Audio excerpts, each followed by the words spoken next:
Hi, my name is Tamu Smith, also known as Sister Beehive. I'm here with SistasinZion, and I am here at Roots Tech 2015, and I'm here with my good friend, Bernice Bennett, and I am with research at the National Archives and Beyond Blogtalkradio, and I'm also the co-author of a new book, Our Ancestors, Our Stories. Ancestors, Our Stories. Our stories. Our ancestors, our stories. Right. So is that a genealogy book about Black ancestors, or is it just a collaboration of across the spectrum of different races? No, it is a book about African American research, but it involves 5 individuals, so that's why it's a collaborative book. Okay. And the setting is in Edgefield, South Carolina. And it's 5 of us because 4 of us are telling our stories of how we conducted research to find our ancestors in Edgefield, and we talk about our journeys. But we also have someone who provides a history of this slave-owning community of Edgefield, South Carolina, so that people can understand the context in which our ancestors lived. So it puts it into context. Yes, yes. So when you said our ancestors, our stories, I didn't, sometimes when we say our, we don't mean our, we mean ours. Yeah, yes. It's our story, and yes. it's a story that we don't have someone else telling on our behalf. We're telling our own story, and so that's what it's all about. Now, Bernice, when you and I were speaking earlier, I have a problem. You said, "Why don't you do your genealogy?" I sure did. I want to know. Yes. And I think that I am typical. I think I'm average, Okay. But I'm saying there comes and I have actually started doing my genealogy, but there comes that place in your relationship with your family history where you can't go any further, or you feel like you can't go any further. And for me, that's where a lot of people stop. That's where I belong to a religion where we do genealogy, and then I would get to that place and say, forget it.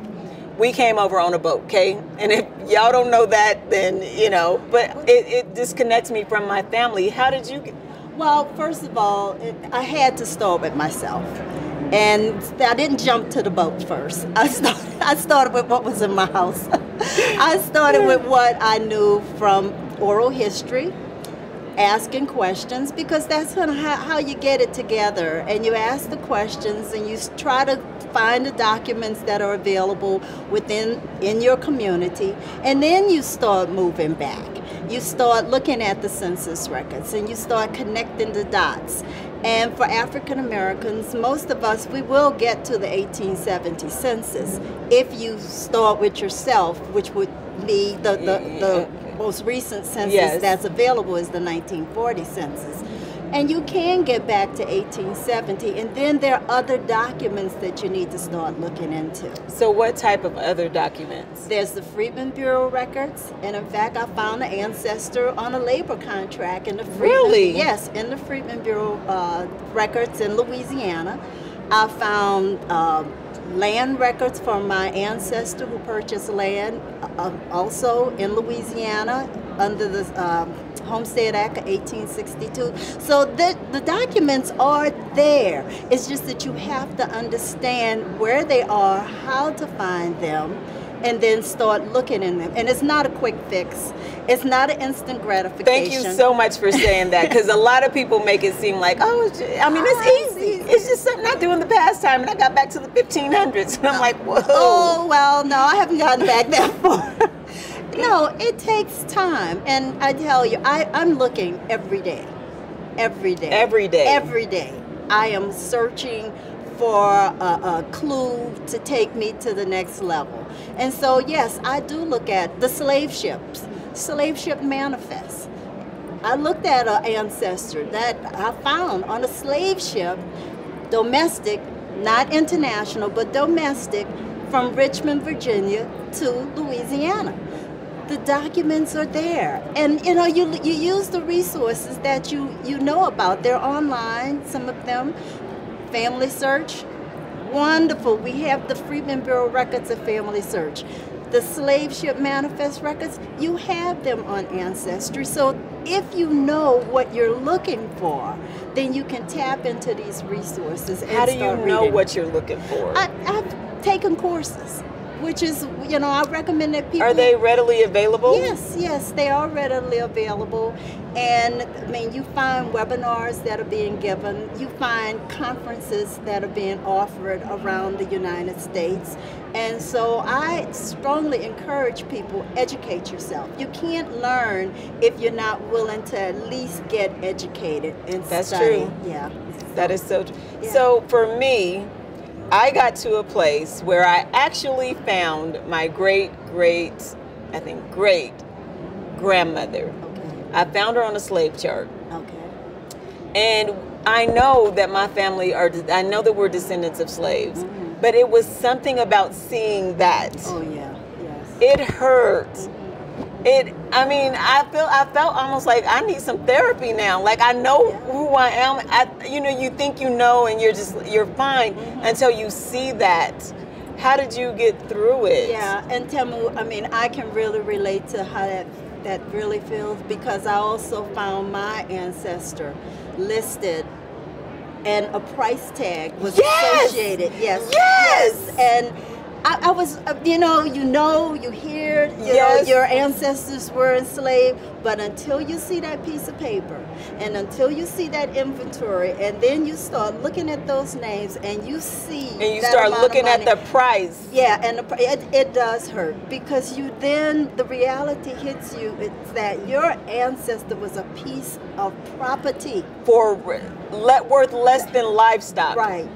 Because they were included with the livestock and the furniture. Correct. And so it's a really painful feeling that it just hits you. And every time I think you said it, and I'm like, oh, I want to cry. Yes. But it is something that we will encounter, if you get to the point where you have found your ancestor enslaved on an inventory and somebody else associated with it.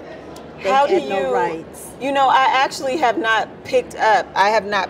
I went to that, printed it off.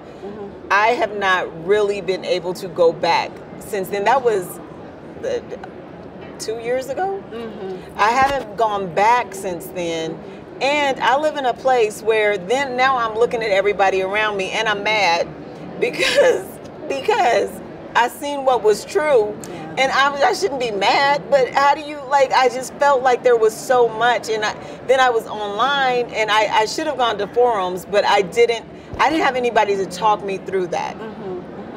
Well, I don't know if I could say I haven't been able to look back because I have looked at it many, many times, and I've written about it. And so it is an experience, it is a part of life, but I also took the high road and said, but I'm here. And they were strong. My great-great-grandparents, they were strong, and they had strong children, and those children had strong children. So I have to just try to stay as positive as I can about the experience and say that, he got me through it. My daddy wouldn't be here if it wasn't for my great-great-great-grandfather Andrew, and my great-great-grandfather Richard, and my so I have to just think of it like that, because they had some experiences in life. And have you found anything that you felt like spoke out to you? Have you found anything that speaks to you from your ancestors? I read a book. I was reading. I think it was The Souls of Black Folk by W.E.B. Du Bois, and he said, when you know who you are, it makes it easier to proceed forward, and you know where you're going. And that's the problem with some black folks. We don't know who we are, so it's hard to move forward. Well, I feel that, again, I grew up in what I call a very strong family. Grandmother lived to be 105 years old. Mother lived to be 95 years old. So I felt that they were always there, and they stood on the shoulders of the people that came before them. So I just just have this real positive feeling about life and what I have been given, and I appreciate everything that I've been given when it comes to tracing my ancestors and knowing that the strong survived. Amen to they that. Survived, you Amen know, to that. Which means that we survived. And the beautiful part about tracing my roots in South Carolina is I met cousins that I didn't even know existed, and together, you know, I felt hand in hand together. We continued the journey with each other, and that made me strong. And those are people who I love. You know, I've known them now. It's been over 10 years. And it's just a beautiful experience. And, you know, the other part of that whole experience was meeting the slave owner descendant. That was great. That was great. Well, these people are making me crazy. They telling me we got to wrap up, y'all. Okay, I guess we do. We can't even have a healthy conversation. But it was great, Bernice. Thank you so much. Thank you so much. And we're just going to wrap up. Again, I'm SistasinZion, Tamu Smith. Okay, and Bernice Bennett. Thanks, folks. Roots Tech.